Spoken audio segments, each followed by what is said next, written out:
Hey, welcome back to Here for the Instagram Followers. I'm Willow. I'm Maritza. And I wanted to open up with just a little bit of our podcast news before we get into this episode. There has been so much drama and gossip going on outside of the Bachelor Matt James season, which obviously needs its time to shine, and we have to highlight it. So Maritza and I decided we're going to put out a separate little episode 20-30 minute episode bonus for everybody, like a day or two after this one comes out, just to cover everything, because if we added it in this one, we'd be talking for hours. Yeah, and it's a little late, and we got to sleep, man. So, and also, we're just to let you guys know that we did not forget the whole Rachel, Chris, Harrison, that whole drama, and more to add on. So, yeah, we where that came from. Exactly, it's going to be addressed. But with that, let's get into this episode. Maritza, you want to open us off? Yeah, so we start off with, you know how they always do the little preview at the beginning of the episode? Yeah, the weird new editing. Yeah, I hate it. We all hate it. But anyways, Heather is there asking for Chris Harrison, and Chris Harrison's like on like the speaker, like, what the fuck is she doing here? Mm-hmm. And Heather pulls up in her minivan. Let's just talk about this. Heather in her minivan. She couldn't get. Why does she have a minivan? It is a rental car, 100%, and it's the only one they had. And she's like, "Can I have something like cute and small? Do you have any like Mini Coopers or And they're like, "We have a Dodge Caravan." And she's like, "Okay." Bro, I don't like Heather, but like they did her dirty there. I feel bad for her pulling up in a minivan. Yeah. They're like, what kind of mini are you asking for? Because oh my god. Yeah, that was bad. And then we cut into basically where we left off immediately with last episode of Serena P and just all the MJ Jasenia drama, and Serena P is commenting on how it sounds like MJ was not being honest at all about her behavior in the house with Matt and about all the toxicity. And she says that she hopes that this is going to she's going to shoot herself in the foot here. Basically, I mean, most of the girls are siding with Jasenia and this whole beef discussion thing. But I think some of them said it could go either way. I think they're just trying to play like Switzerland in this. Totally. I mean, I think they've all kind of been, I feel like this was I was waiting for the Mean Girls, like, I have been personally victimized by MJ moment, but we didn't get any of those. It was just so ridiculous. And then we go back to seeing MJ and Jasenia bickering as they wait for Matt to walk in. Oh my god, it's the same thing of like, you're lying, and then MJ is just like, I don't know how you could like talk about my character like that. And I'm like, can we like get this moving? Let me get it. You're a liar. You're not a liar. I know, it's just the same things over and over again. And I was glad that when Matt got in there, he didn't really waste any time talking to specifically like both of them. He really was just like, to the point, Jasenia, let's go chat. And he pulls her aside. And that's when she opens up her conversation, or in a personal interview before the conversation, she says going into this, she doesn't feel like she has anything to worry about because she's been honest from the beginning, and her loyalty lies with Matt. And so she wants to make sure he knows that. Which is something really important, honestly, because like, if honesty is the best policy. So, Absolutely. Especially in relationships, communication is everything. Exactly. And obviously it's hard to have that when you're competing for love with 30 other women from the beginning. But yeah, Jasenia's conversation also with Matt does go really well. She's just doing the whole, I'm 100% here for you. I'm here for the right reason. Basically not here for the Instagram followers. I'm here to support you. Meanwhile, we see MJ say, like, basically in her interview, she's sitting there and she's like all weak and upset. And then she basically goes, and she's like, I had a weak bitch moment, but I'm back. And I'm like, oh my God. Yeah, no, at that moment, I was like, I even wrote my notes. I was like, I don't like MJ. Like, she irritates me. But at that moment, I was like, I need that energy. Like, she was like, she's like, I'm at that weak bitch moment, but I'm back. And I'm like, I literally need that energy in my life. She's like, I'm I need to fluff my hair. I'm back. I am like, bitch, yes, you are. Yes, you are. Even though you're going home, yes, you are. You put that mask back on. You remember who you're pretending to be. Good for you. Exactly. Oh my God. But like, Jasenia just mentioned this to Matt, how MJ is always talking about leading by example. But like, she leads by example, but that included starting the divide with Victoria, which is like such a good moment. Literally, I think there was a lot that Jasenia could have brought up, but I feel like she chose very specifically not to pull any, here's what MJ's done vomit, and rather play to, I'm here for the right reasons. I'm not trying to create drama. I'm honest, and she's not. You know, it's kind of the whole like polar opposite thing. Exactly. And then MJ, we cut to her having a breakdown in the hallway where she says she is physically and mentally exhausted, and that's when we cut to them talking, Matt and MJ. Yeah, and she tells Matt how she like never lied, and she always preaches for harmony and peace, which I have yet to see. I have yet to see that. And she's literally shaking and crying and mad, and like, I'm just like, it's like, part of me actually thought that Matt was kind of believing this shit. I was like, she's a really good actress. Like, I'm giving her an Oscar right here. I know, seriously. She's like, oh, her biggest fear is losing Matt. And she's just like, you know, again, going on about the peace and harmony and all that. And Matt, I mean, he did seem like he was buying it a little bit, but he also was super cold, especially at the end where he was like, oh, I'll see you in a little bit. And he just gives her a hug. And then she's just like, oh my God, kind of thing, like afterwards. She's like, oh my God, I had this in the bag. No. Yeah, literally. She's just like, I opened my heart and that wasn't easy for me. I've never felt more vulnerable in my life. And at the end of the day, that's all I can do. And I'm like, this is bullshit, MJ. Are you kidding me? Also, if that's the most vulnerable you felt in your life, you have some growing up to do. Period. Honestly, though, like, that just already says how bad she is in relationships in general, in life in general. Like, she's got some self-searching to do. Yeah, literally. So bad. And then we this I loved. We cut back to MJ and Jasenia talking after they both have their conversations with Matt, where MJ is just like, I'm gonna keep being a bad bitch. This isn't gonna shake me. And it also implies Jasenia isn't a strong woman. And then Jasenia is just like, you know, you talk all the time about weak bitch energy, while weak bitch is just like, it was just so good. She was like implying that MJ is a weak bitch, and then MJ is just like talking over her. It was so dramatic. And at the end, right, she's just you like, called her Meredith. Oh my God, I forgot about that. I didn't write that down. That was so good. And she's like, okay, Meredith. I was like, oh, and then literally MJ was like, oh, that's cute. And I'm like, and then she was like, you're a weak bitch, like, period. And I'm like, yeah. And I'm like, this is so, MJ's just talking over her. And she's like, this is so petty. And it was just so bad. She's like, you just need to just stop, Jasenia. Like, you're done, kind of thing. I was like, can we cut it out?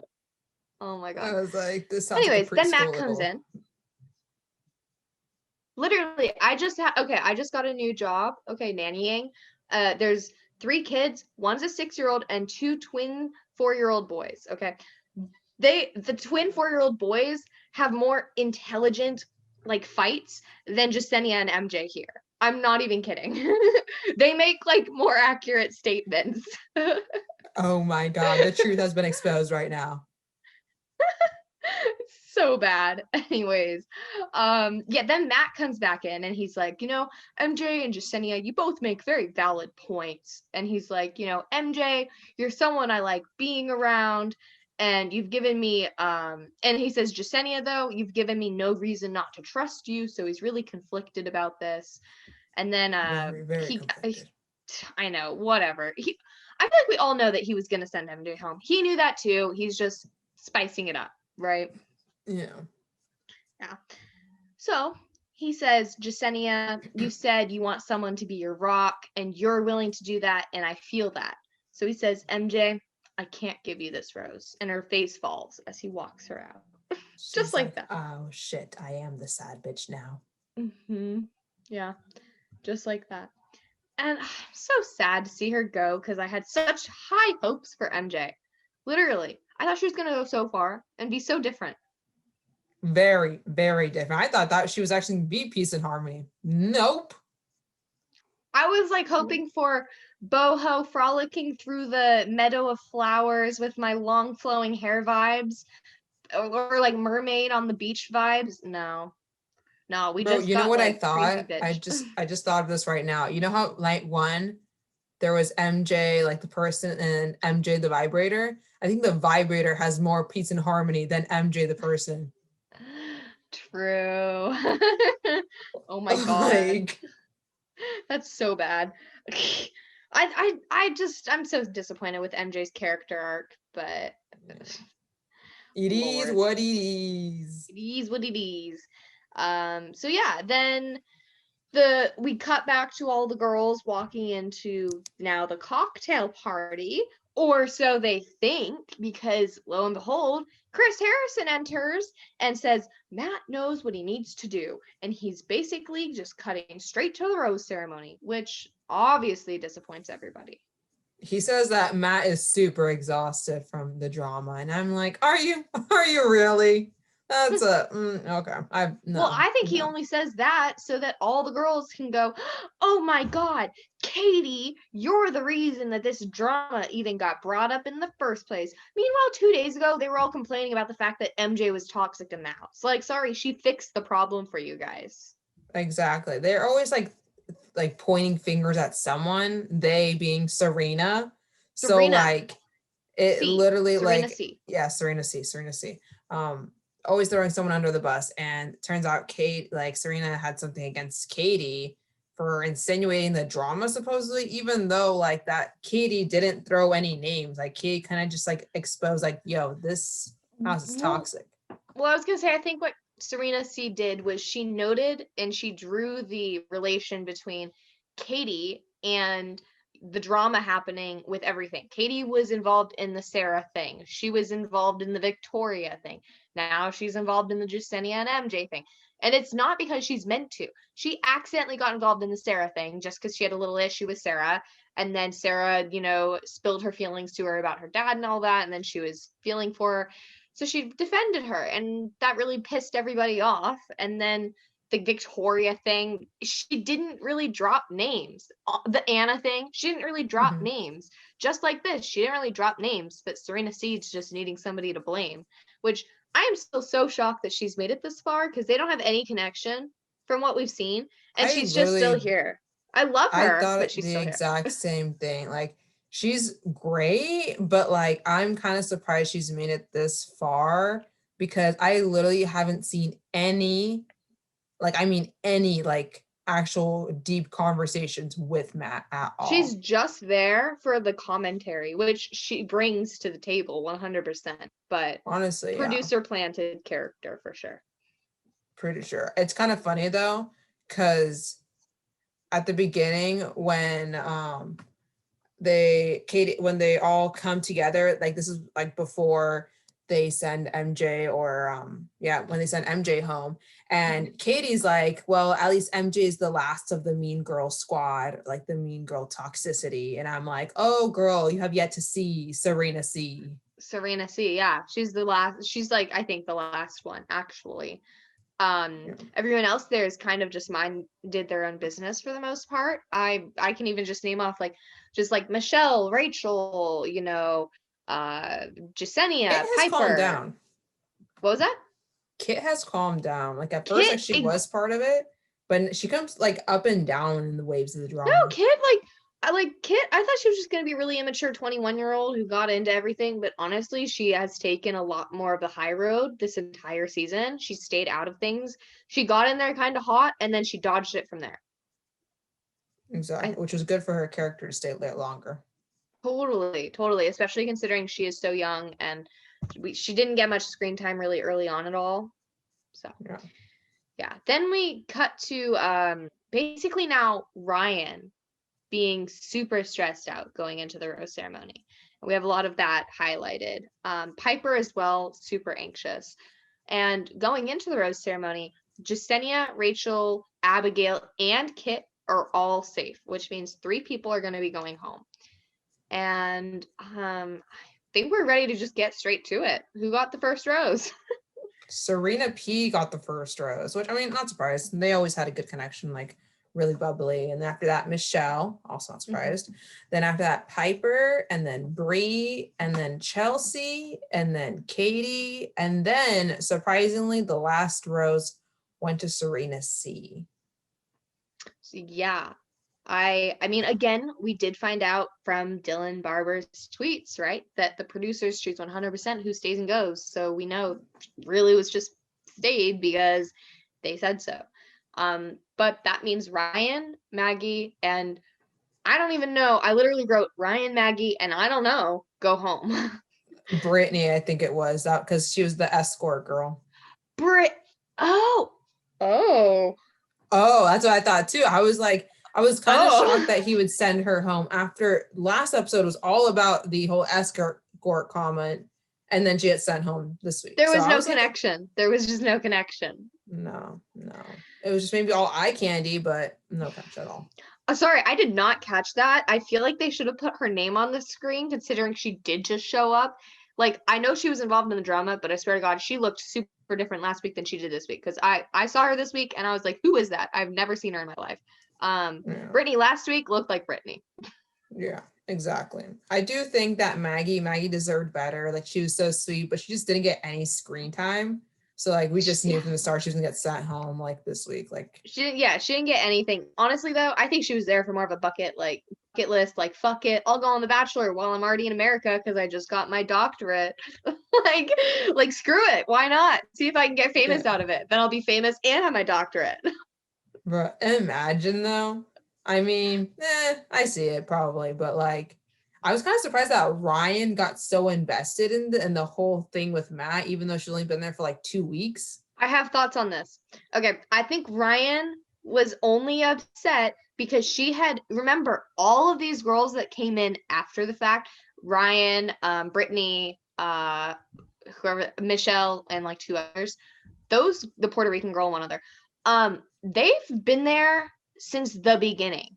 They've been there 6 weeks now, quarantining the entire time because they were supposed to come in night 1 and they like didn't make them.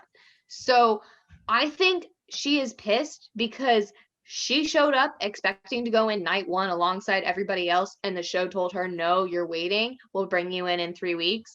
She showed up 3 weeks later, 4 weeks later, whatever, basically got a bunch of shit from everybody else in the house. Like, who the fuck do you think you are? She's like, meanwhile, she hasn't really been around anybody for the last several weeks. And she's been away from home, not doing anything.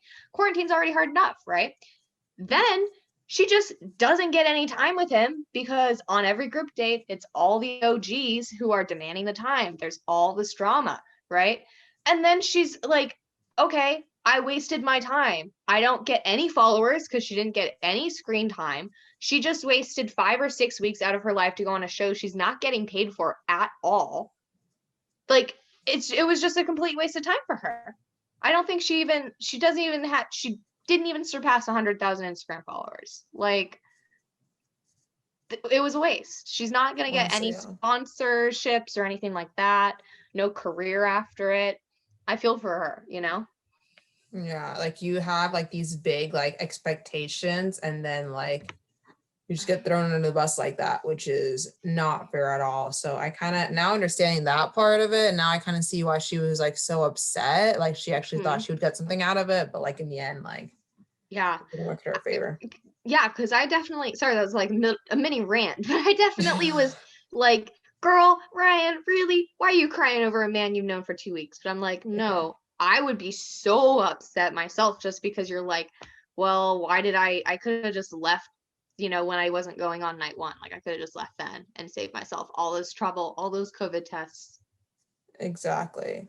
Or just like all that time she waited, and it really was for no fucking reason. Yeah. And for all we know, she took all that time off work. We don't know what her job is, her career is, how hard it could be to get back in her field if she quit her job. A lot of these girls do. They quit their jobs before they go on the shows because they're expecting and usually anticipating things to come afterwards from it. I mean, she's a dancer, so I don't know, like, COVID wise, like how that's working. So okay, so she might have been lucky to be on just unemployment and she's able to just go on the show. Yeah, that's good. But still waste time. And she didn't really seem like she made a big enough impact to end up on Paradise. Yeah. No, it's just like she barely got any screen time at all. Like the only screen time we got from her was when Victoria called her a hoe, and then that whole thing that we were talking about. I'm sorry, I literally shook so much. You should go ahead and talk. No, it's all good. You're all good. Yeah, the only screen time we got from Ryan was really when Victoria called her a hoe, and nothing else came from that. And I just feel for her. But back to the episode. The following morning, Chris Harrison comes in to talk to all the ladies and is like, Matt is super confident in you guys and knows that his wife is in this room. If you're still here, that means that, you're on the right track, basically. He brings in the first date card, which goes to Piper, and she gets the one-on-one, which Katie was disappointed because she really wanted it, but hers comes later, no big deal.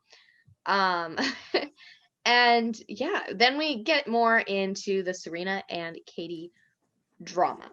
Oh my God, this drama was the one I've been waiting for. I don't know why, but the rant between each other, they were like all up in their face like this. And I was like, oh my God. I feel like I'm going to a boxing match right now. Like I thought they were about to whoop each other like this.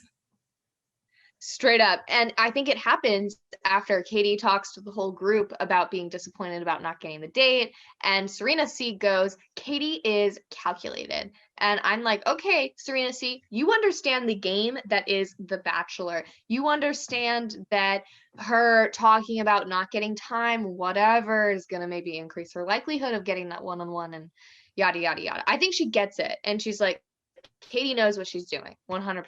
I mean, Serena C definitely has seen The Bachelor. She seems like she's playing the game for being Bachelorette. Exactly. She knew who Heather was when she walked in immediately. That's what I was going to say. That's the girl from Colton's season. I don't like her. That's what I literally was going to say. I was like, Serena C. She's a fan. She knows. So, and I don't know why it's all of a sudden like confusing that Katie's like calculated or something. And that how that is affecting her time with Matt. I was going to say, though, Serena C plays this perfectly. She doesn't talk about it to the group of girls. No, she goes straight to Katie's bedroom and says, yo, Katie, I got beef with you. Let's talk about it. And I love that. Because they're like screen time. Yes. Yeah, literally. And she literally does just walk up to the door, knocks on her door, and just says like, hey, let's chat. And I think she opens up by just saying, oh, she's really frustrated. All of her time's continually being taken away by Katie. She blames Katie for that. And, Katie goes, oh, I thought you came here to apologize to me. Oh my goodness. I love that from Katie. Like, hey, Katie was like, oh, you're not apologizing? Oh, wow. But like Serena's like accusing Katie of being here. She's like, for I Matt. think it's pathetic that you came here to talk about that. Yeah. Exactly. Like I'm just like, oh my God, Katie, keep going. Queen. Yeah. So bad. And what's it called? Oh, Serena's all like, oh, well, like, I don't fake who I am. I've never been fake or whatever. And says that Katie is a little arsonist in the house, lighting fires everywhere because she's in every single conversation. And Katie's just like, okay, sis, but I didn't drop names. So the thing is, like, she said, like, she should be focusing her time with Matt, but like Katie like doesn't want any like mean girl stuff, any like of this high school shit, basically. And like that continues to happen. And she even mentions that she hasn't dropped any names throughout the whole drama she's been in. Like, she tries to focus her time on Matt. And like, she literally yelled at Serena. She was like, let me talk. And then all the girls downstairs were all like, let me talk. Exactly. And all the girls downstairs were like, oh my God. They were like, what's happening? They're kind of going at it upstairs.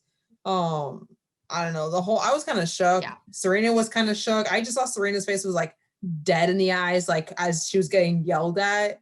But like, I literally, the ending to Katie's whole rant, I was like, my heart got warm for Katie. I was like, she ended it with, she was like, thank you for your feedback. And she walks away. And I was like, bitch, yes, we needed this. Thank you for your feedback. Yeah, it just straight up shut her up. Like, that was so funny. And then Serena goes back to the girls first. And she's like, I just had the most heated conversation with Katie. And they're all like, no shit.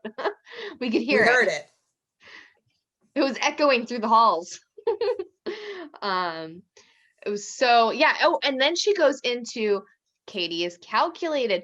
Katie's not here for the right reasons. Her move was all coming in hot and flaming, sex positive, a big shock, right? To get everyone's attention.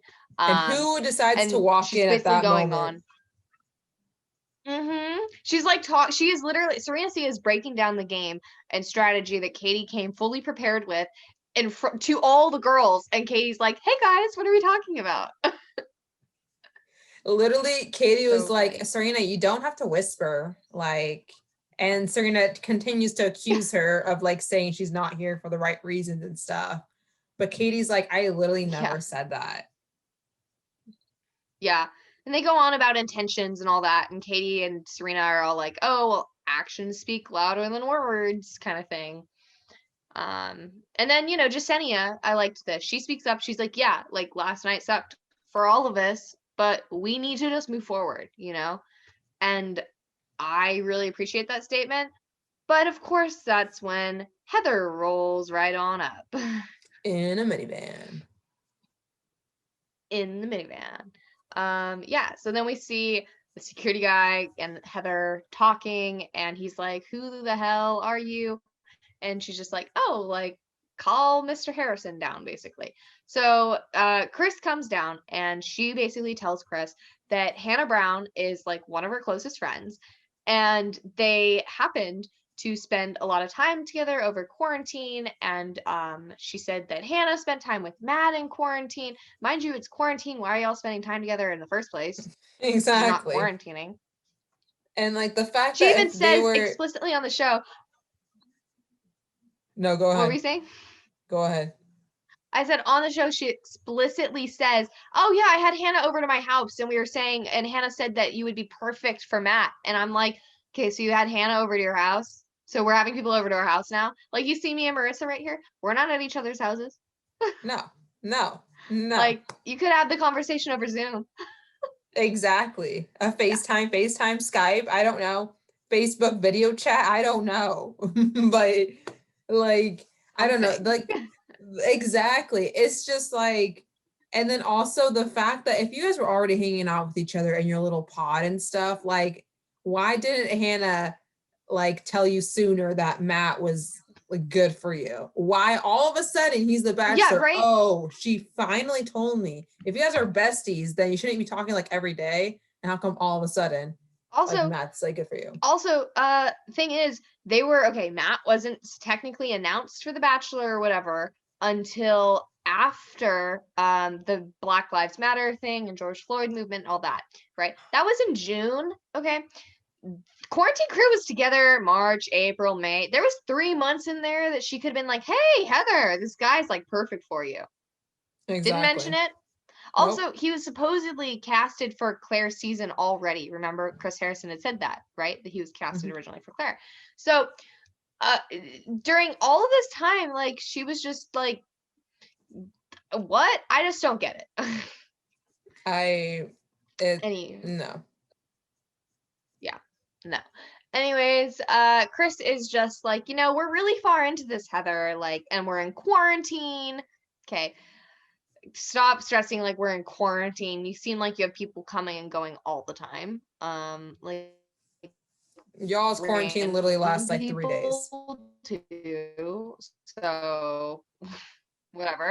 I mean, except for Ryan and all the other girls, but Heather seemingly quarantined. This was something I want to talk about.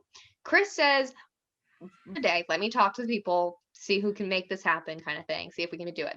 And then he says, go back and quarantine at your motel. Then we see a few scenes of Heather over the course of the episode doing little like vlogs from her quarantine room. And she's like, oh, I passed my first COVID test literally the day after she shows up. Oh, I'm ready to meet Matt after my next COVID test, literally like the next day. Okay, 2-day quarantine. Okay, whatever. But she says when she's quarantining, like, oh, I'm quarantining at Nemacolin. I'm like, hey, then why did Chris Harrison say go to your hotel? Then like go to your motel. And then at the end, they show her like driving up when she comes in to crash the like show.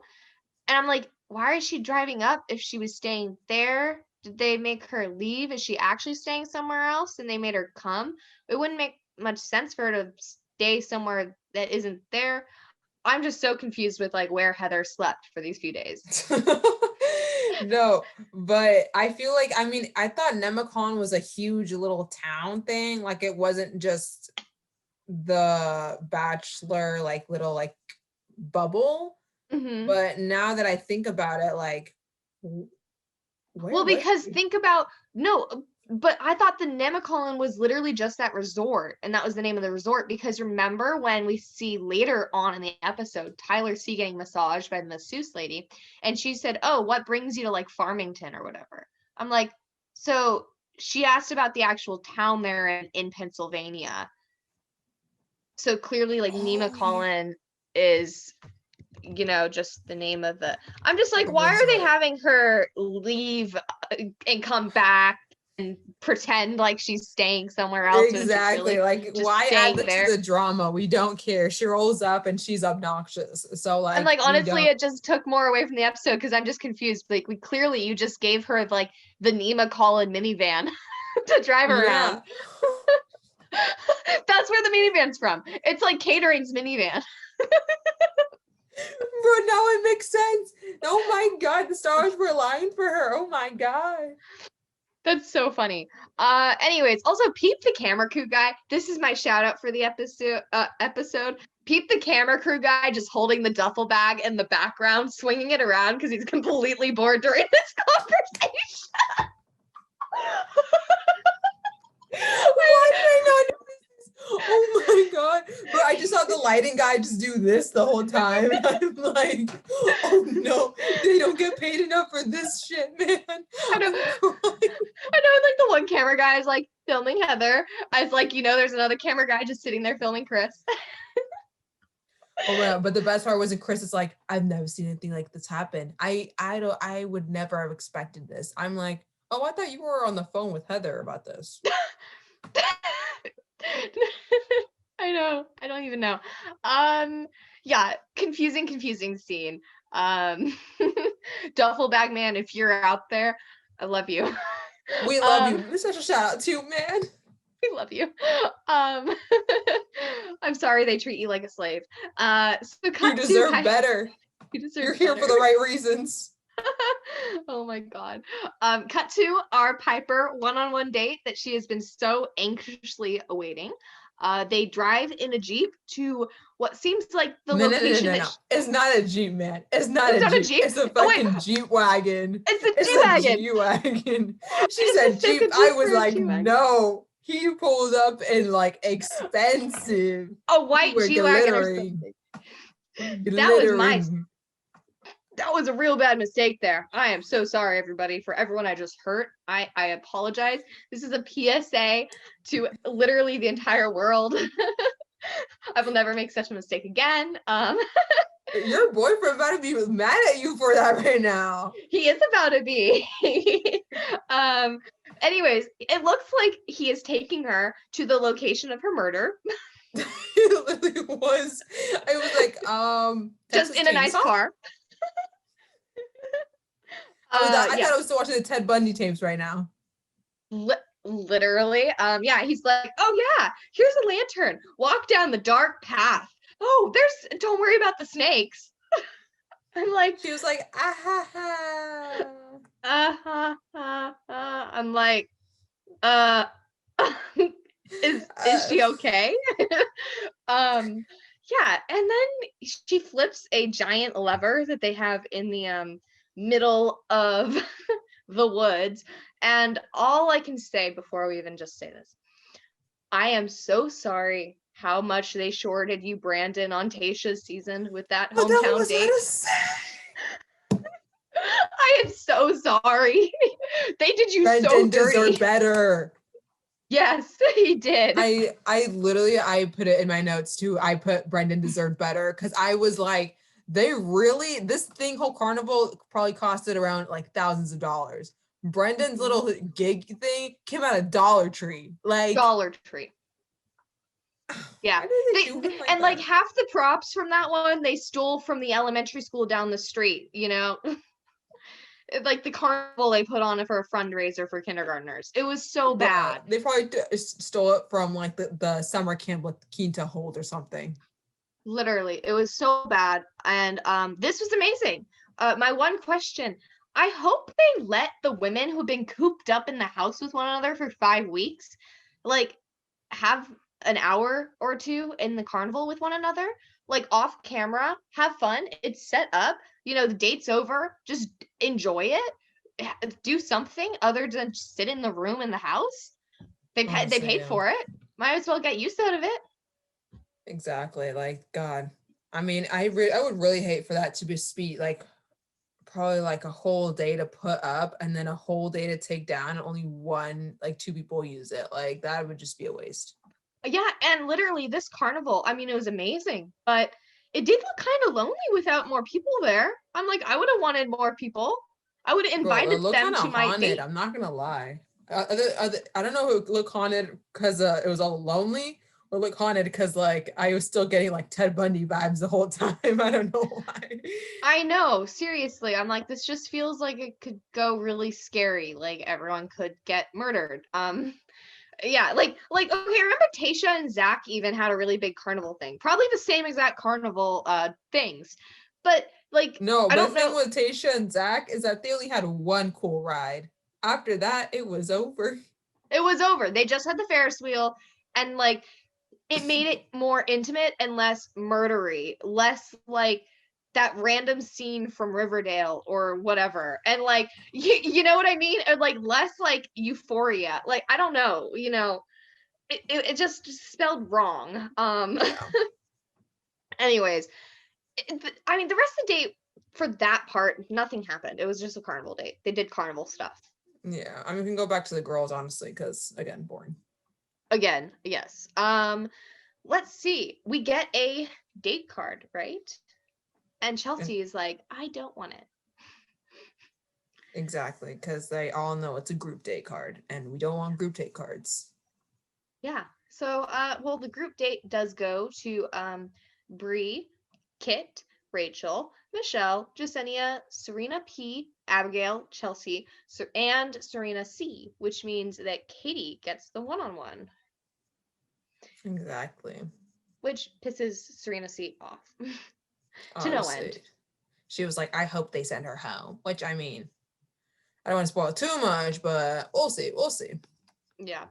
And then this is when we cut to the clip of Heather thoroughly confusing me where she says I'm quarantining at Nemacolin, even though she had just said she was quarantining in a motel the day before, yada yada. And then we get to go see the evening portion of this date, which Matt looked amazing.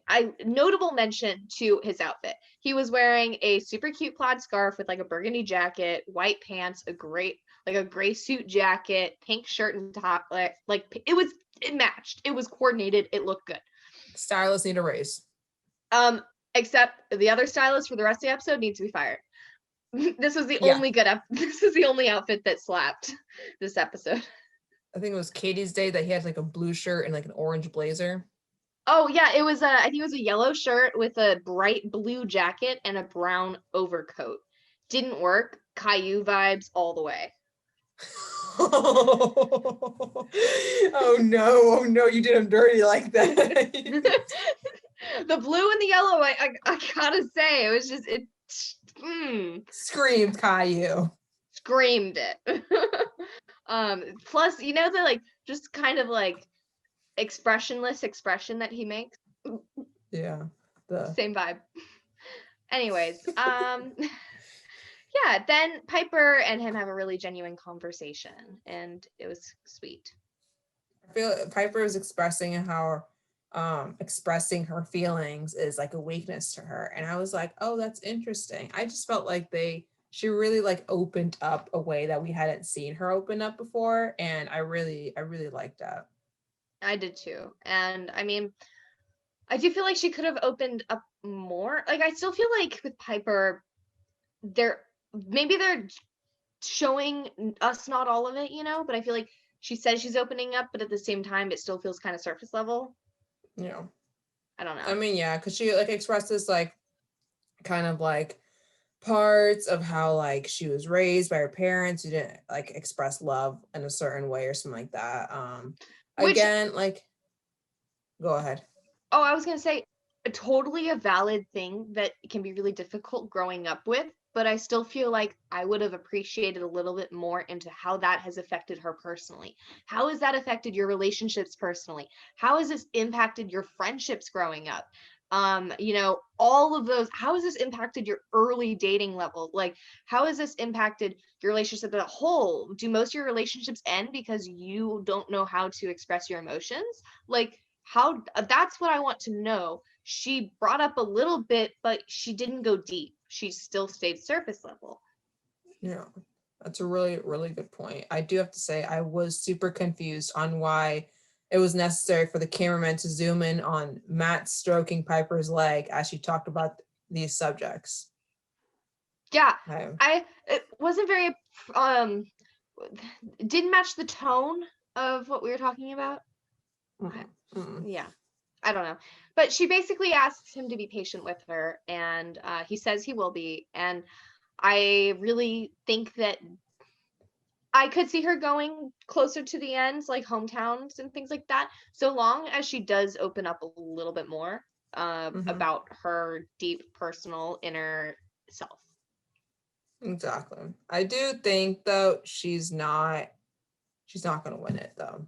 I don't think she's going to get past, but I think she could be like 4th place, but I don't think she'll make it necessarily to top 3. I think a notable thing for me was that Piper said that she's falling in love with Matt, but he doesn't say it back. Oh, that's a good point. Okay, never mind. Not top 4. She's not making that far because he clearly avoided saying it back. It was very clear. Very, very clear. He literally just told her like, "Oh yeah, trust me." I'm like, that's awkward. She's like, she said, "Matt, I'm falling in love with you, and it's the scariest thing in the world to say because I've always seen that as giving up a part of myself." But he's like, "Oh, well, I'll continue to be open with you." And then he immediately cuts her off with just making out with her. Eyes closed. That is notable. His eyes were closed. She gets the rose in the end, so. Yeah, she does. So clearly there's something. Maybe he just like freaked out. I don't know. Maybe he's like realized that he's told like 6 people he loves them practically and is like, I gotta slow down. Yeah, he's like, this has gotta have a stopping end. I don't know what I'm actually feeling. Yeah, he's like, I don't know, so I gotta stop talking. I don't know what love is. Yeah. I've never been in love, so I'm so confused right now. It was cute. And then I think we basically just cut back to Oh, the Temecula Road Band. They show up to yes. serenade Piper and Matt, and they dance and they make out. You know, typical Bachelor episode. They get serenaded by Yes, some they band. couldn't have asked for a better end of the night kind of thing. Exactly. But I gotta say something though. I found it super ironic that the song that the band is singing kept repeating the word love, the word like, that Matt didn't say back to Piper. And I was just wondering, I wondered if that word was just echoing in Piper's head as they were dancing. Like, shit, this guy didn't say he loved me back. And they keep singing the song. Because you just know that I mean, in that kind of situation, that's all you're thinking about is like, oh my God, he didn't say the same thing. He didn't say he's falling for me too. He didn't even say he likes me. He didn't even say he has a crush on me even remotely. Like, that's probably all she's like, I'll just kiss him as I have a panic attack and overthink everything about today. No, I'd be doing that. I'm pretty sure everyone would be. Yeah. Then we cut to the next day where we see it's a group bowling date. And these are always interesting. Always. Yeah. Matt says it's his most ideal date ever. And I'm like, oh, but then all these girls are really bad bowlers. I think he meant that because it was raining. And I think he meant like, oh, it's super fun to go bowling on a rainy day. I think that was what he was implying. Hopefully. But I was like, that's not my ideal date. Yeah. And then, you know, Chris Harrison comes in and pulls the classic bowling date move where they have to compete against one another with a sport that no one is good at. So yeah, they break up into teams and the losing team has to walk home where the winning team gets special time with Matt.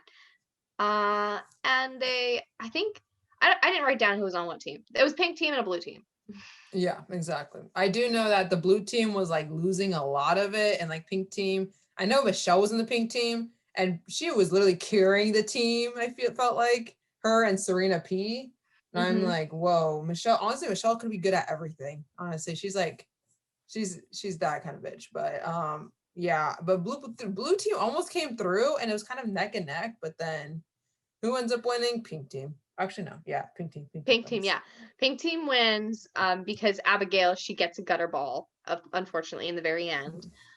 Which means Jasenia, Chelsea, Michelle, and Serena P all get special time with Matt. But obviously in classic Bachelor world way, they'll send the girls home only for them to get reintroduced back onto the date later on during the cocktail kind of portion of it, just to interrupt everything and shake things up. Exactly. Which, I mean, I felt bad at that moment for the pink team because the pink team really was looking forward to like, okay, we're gonna have a much longer time spent with Matt. But then also I was like kind of feeling for the blue team as well because like Abigail kept saying how she keeps playing the waiting game and like each time she's on the group date they always lose. But like, yeah, I don't know. I think it was nice. It was nice for them to also have the extra time. Yeah, I really felt for, you know, them all, Abigail especially, with like she hasn't gotten anything, but you know, Chelsea, I was excited for her because I was like, oh, she'll get to have that extra time she's been needing. Note of this date, they wasted so much food. They had prepared pizza, wings, carrots and celery, literally like anything you could think of, French fries. It was all there, soda, and it was all sitting there in the same place by the time they were leaving. And I was like, excuse me, hello, what? I could use some of that.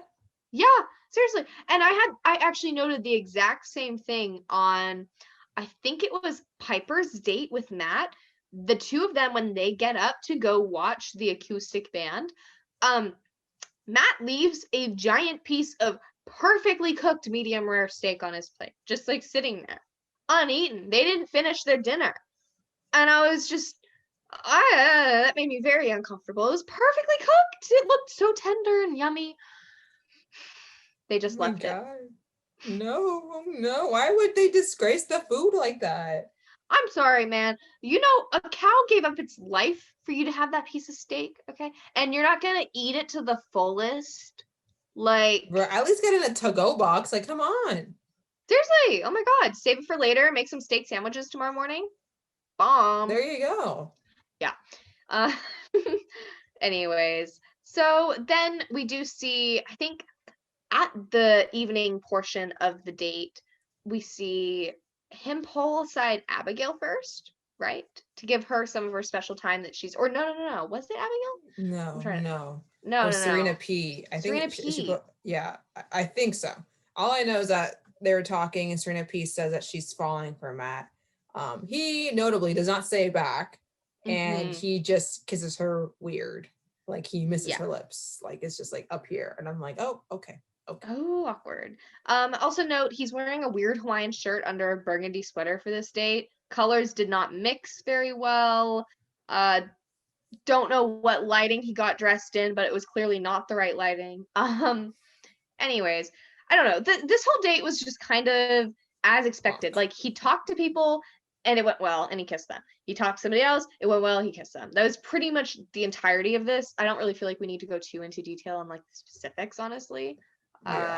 Until I think it's towards the end he mentions that Chelsea, Serena P, and like Michelle, they all had like great conversations, but ultimately Michelle gets the group date rose in the end, and Chelsea looks annoyed, surprised, and disappointed.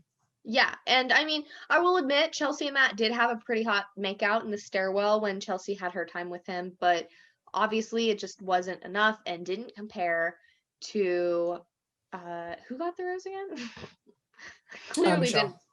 To Michelle. Oh, that's right. They were so upset because Michelle's already had time with him. She's already had a one-on-one. You know, she doesn't need the rose as much as they do. Yeah, exactly. I feel like Chelsea's gonna get sent home this rose ceremony. I 100% agree. Chelsea and Serena C are gonna leave. Yeah, exactly. And although we've been rooting for Chelsea, like the connection just wasn't there. The chemistry, it's all about chemistry, and it hasn't been there kind of as much since the beginning. It's more just been like Chelsea's someone who's really hot, and I feel like Matt and Chelsea would hook up when they're both drunk in a bar, but they're not relationship material for one another. Exactly. Yeah. And I think that's when we cut back to Heather in quarantine, who is saying she's literally going crazy. She needs some human interaction. And I'm like, sis, you've been in quarantine for 2 days. There are some of us here who have had to quarantine for 14 days. Let me just type in really quick. How many days has it been since March 14th?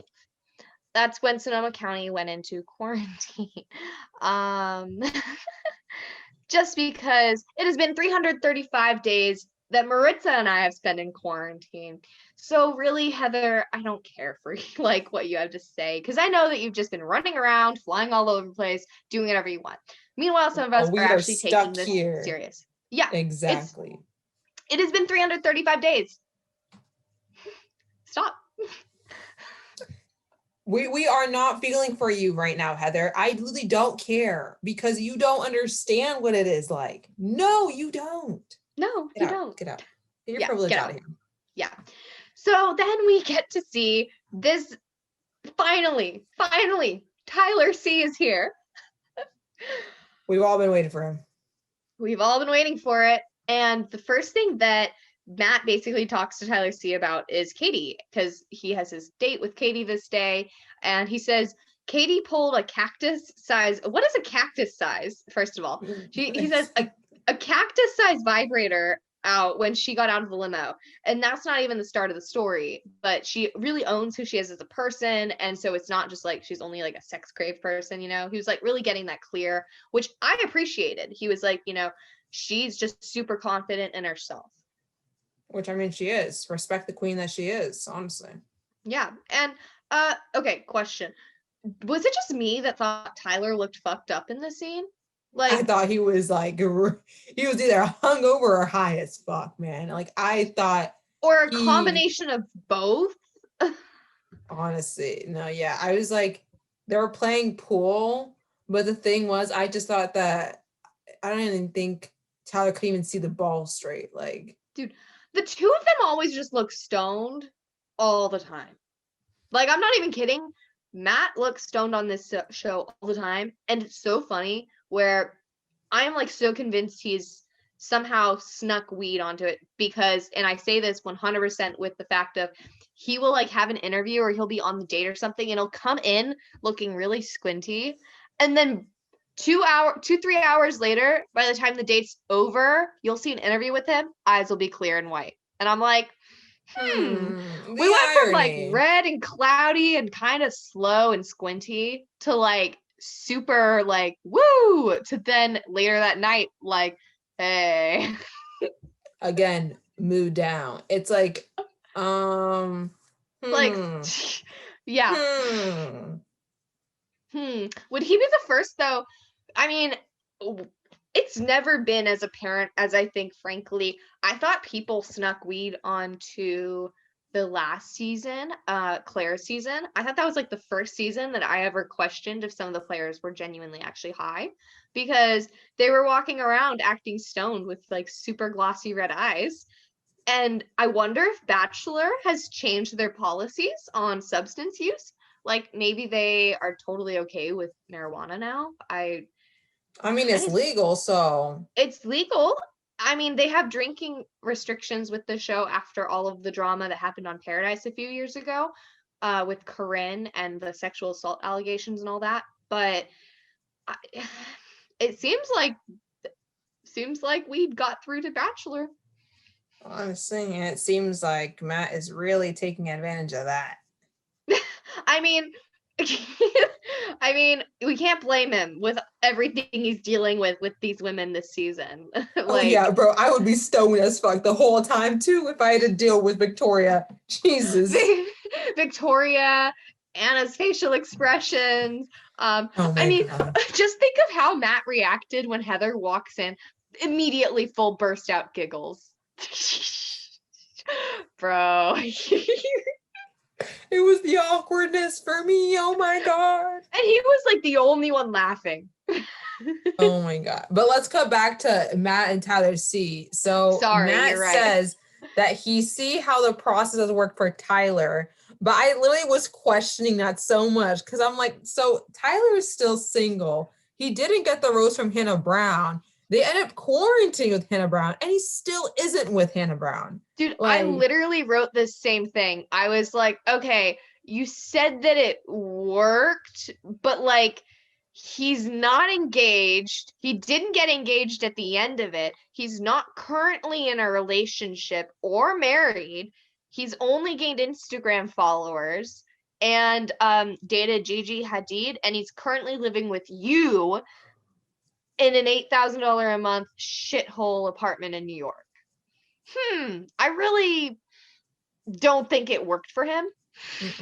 You guys are both in the same boat. Like, I'm just wearing. He's still trying to hook up with his ex, like Hannah Brown. Like, there's no way around that. Like, he's just trying to, yeah, silly, toxic. So yeah. So then this was funny. This was the funniest date I think I've seen. Just in terms of, I felt like I was watching an episode of Ellen with the hidden camera thing and the earpiece. Do you want to explain it? So Katie's date is basically ruining Tyler C's massage, and they basically get this actor to have an earpiece in as like Matt and Katie are like whispering her like to do things, and she's basically making Tyler super uncomfortable. And like it was all super funny, like fun and games, but I just thought that Katie deserved a better date. I mean, come on, like after this other girl gets Louis Vuitton red bottom shoes, this other girl like gets like a whole like hot air balloon flight like makeout session, and your date is pranks.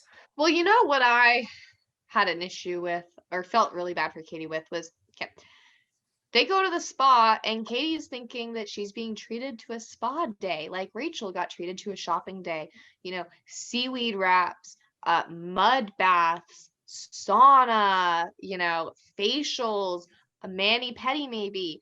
Like, she's expecting a nice relaxing day, a massage of her own, not to walk in on Tyler Cameron getting massaged by the masseuse. And, you know, she goes and she plays along great. She is such a great, like, person for this date just because she goes along with it. But, like, the disappointment was real.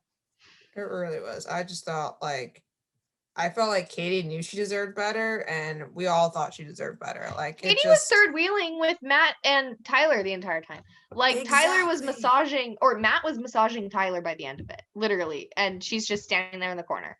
Really shows what the relationship would look like, right? Exactly. And the thing was, I mean, later I'll talk more about it, but like, I think from then and there, with that being her date, like it was kind of like, how do you become romantic in that? Like, how do you make that in any way romantic? Like, it was like a play date. Like, what was that? Literally, I mean, even just like Matt squirting the oil on his hands, and it's like, ew, now his hands are gonna be all greasy the rest of the day too. And he was just like massaged his friend. It's a bromance, and you're there. That's all it is. I like, I don't know. It rubbed me the wrong way. But we did see that Tyler was exposed to checking himself out in the mirror before getting into the massage bed, which I'm like, okay. And like, I don't know. I feel like after Katie meets Tyler, she like sees him and she's like, oh God, I wish I could do like a little switcheroo moment. I don't know. I thought I definitely saw Katie checking Tyler out. And I'm like, honestly, all of us too. Let's be real. Let's be real here. Yeah, absolutely. And, then we get into the evening portion of the date where Katie gets a little bit into her past relationship. She reveals it was 3 years long or almost 3 years. And ultimately, she realized that it was not really meant to be at the time for her. And she's been really specific about who she dates and when she dates. And she's always quick to recognize a red flag. Healthy relationship queen here. And so she's really just putting it out there for him. She's like, I expect to be with someone who is ready and already knows who they are, who is mature, who can respect my expectations and also have them for me, and we can grow together. Like, yes, her speech here, I am just like, yes, Katie, Bachelorette for sure. I think that actually, I mean, like, spoiler warning, but I think she is going to be the Bachelorette. I think so too, but she deserves it, honestly. I think Reality Steve came out with that and said basically confirmed. And she's also the first Bachelorette, I think, who didn't get sent home in the final 4. She got sent home, 15th place or something like that. Exactly. The thing is, I feel like Katie is just so mature, like one of the most mature women on this franchise, honestly. And totally. I feel like Katie definitely makes a really great point on how in a relationship, it's not about changing each other, it's more about growing with each other. And I just found that so beautiful. And I was like, totally. Wow. Yeah. And she's like, my love story is your love story. I'm here to the end if you will have me, kind of thing. Meanwhile, he's sitting there just like blank as hell. I feel like Katie, that moment, she was trying to pull something from him, like pulling a response. Totally. But I think at that moment, walking in, like Matt already knew who's to send her home. Yeah, 100%. She was fishing for something and she was like, and I think she saw it and she read it on his face and she was like, oh shit. Which is why I think she was 100% kind of, okay, not super broken up when she got sent home because she wasn't shocked. Like, I think she saw it coming. She's not stupid. Yeah, exactly. She's really smart. So, but I mean, she did like in her face, like it looked really blank and like, I don't know, like I think that it was blank and she was shocked, but I think that it was something where she, during the conversation, felt it coming. Like, she literally deserves a king, and Matt just isn't that for her. I feel like Matt was just scared because she was too mature for him. Yeah, 100%. He was intimidated as fuck.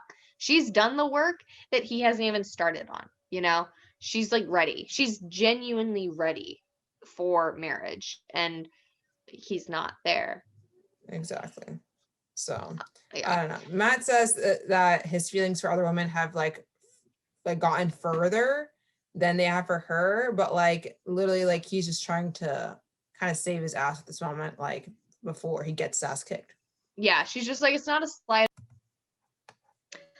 All right, getting back into it, we just had a little mishap where the recording accidentally got stopped. So if we cut anything out a little bit, so sorry, but we're just jumping back into where we think we were. So we're at the part where Katie and Matt were just talking, and Matt was really just reassuring Katie that, you know, him not giving her a rose tonight is not a slight of who she is or what their time together has been.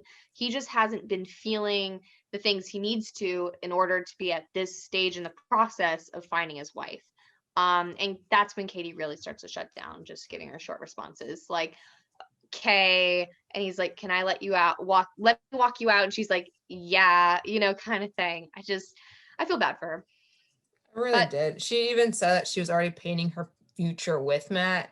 And like, she may mention like they would go to football games with Tyler C. And I was like, you already saw the bromance and you already saw that you're going to be third wheeling that.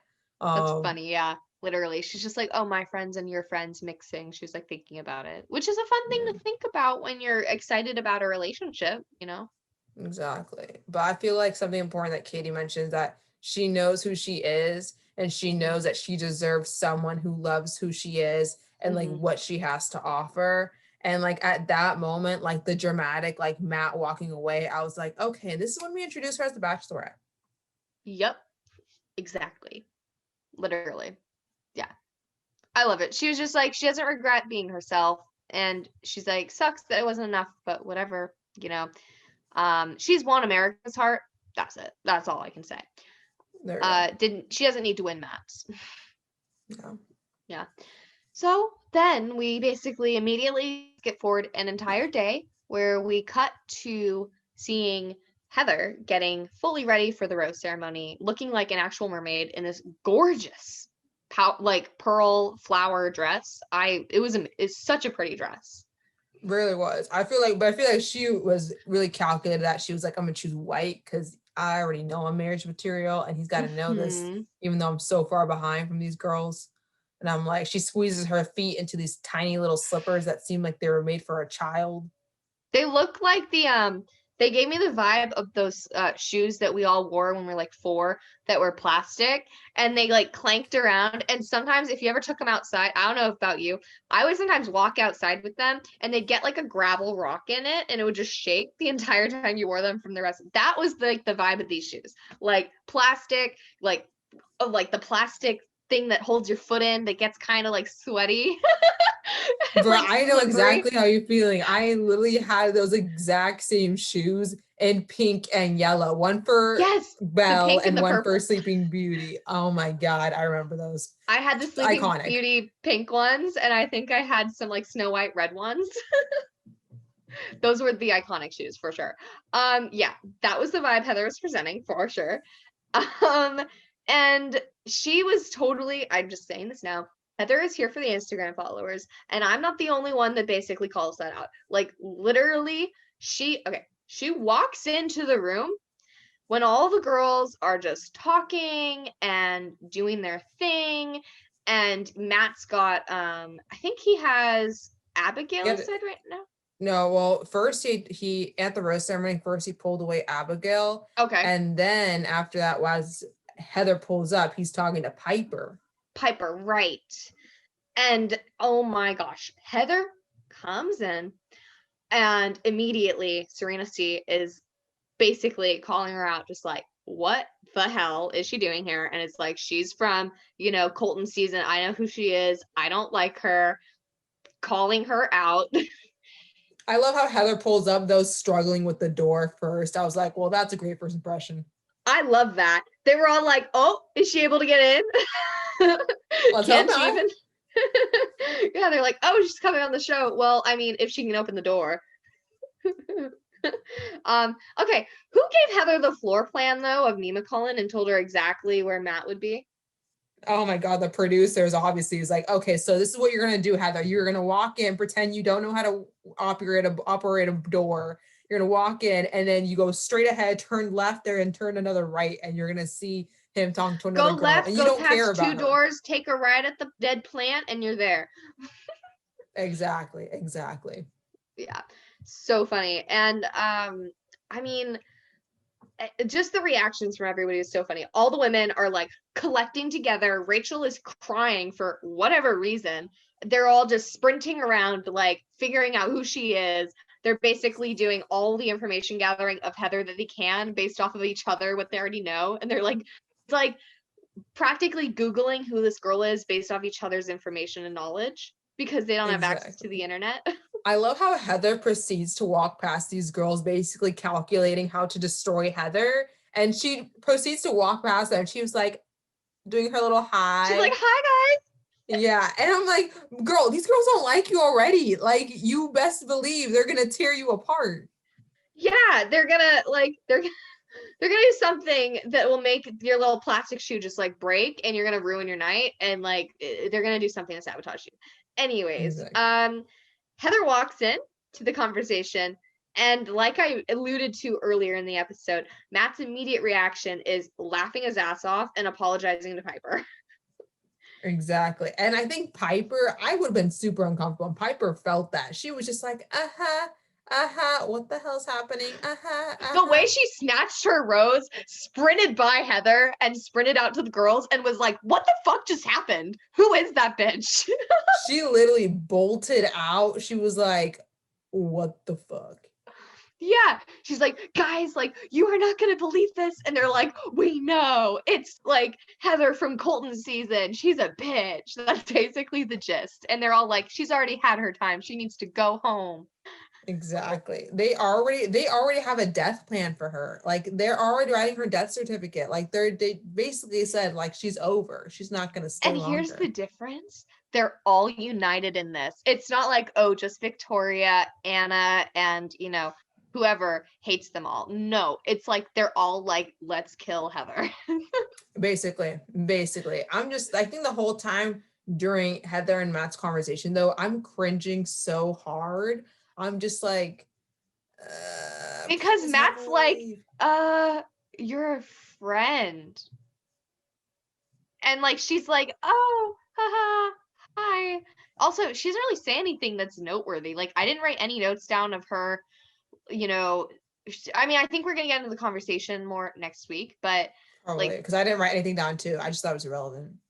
Yeah, that's what I mean, though. She didn't just say like, oh, you know, haha, funny thing, Hannah Brown, you know Hannah, right? She's like one of my best friends, and she joked with me that we would be totally compatible.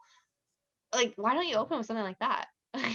Yeah, exactly. I don't know. It was just all awkward. All the girls were like shaking and they're like crying. And I'm just like, this is going to be a great episode next season. Next episode. What am I saying? Yeah, literally. And then we go to the preview. Yeah. And quote Kit, bitch, what are you doing? Quote Serena, this bitch is a fucking virus.